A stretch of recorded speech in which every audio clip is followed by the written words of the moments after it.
My name is Daniel Whitley. I'm a paramedic with the Canton Fire Department. I've been a paramedic and firefighter there since March of 2006. We arrived on scene. We had a Section 12 in hand, which is a medical order or police order to be taken to the hospital for a psychological evaluation. She was arguing that she really didn't need to go to the hospital. She kept asking if there was any chance her husband could be alive, and even sitting outside in the snow with no coat on for many hours. You assumed hypothermia was your testimony, correct? Yes. You are not qualified to diagnose hypothermia, are you? I'm not a doctor. Okay. On direct examination, could you characterize the way that she reacted when you mentioned she had been crying in her hands. I said,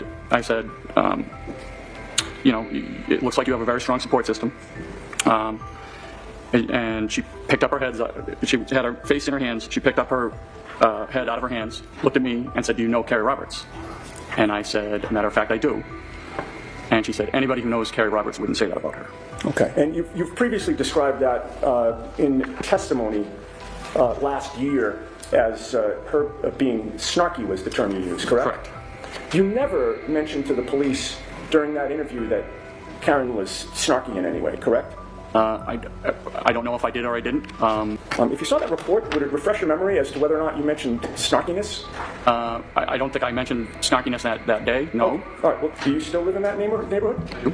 Does Carrie Roberts still live there? She does. So you and Carrie Roberts have continued to live in the same neighborhood for years. You know many other officers at the Canton police station. I do. As you say, Canton's a small town, correct? Relatively. People know each other, correct? Correct. You also knew former State Trooper Michael Proctor. I did. Too. Michael Proctor was one of the troopers to interview you, correct? Correct. And that is listed on the patient care record for Karen Reed as a behavioral/psychiatric episode, correct? Yeah, so that's a box we check. And of course, that mentions nothing about snarkiness, correct? No, that is my partner's report. Okay. There's also a box for secondary impression, correct? Correct. Okay, but in this case, it's listed as anxiety/emotional upset, correct? Yes. All right. And again, that mentions nothing about snarkiness, correct? That's my partner's report, yes.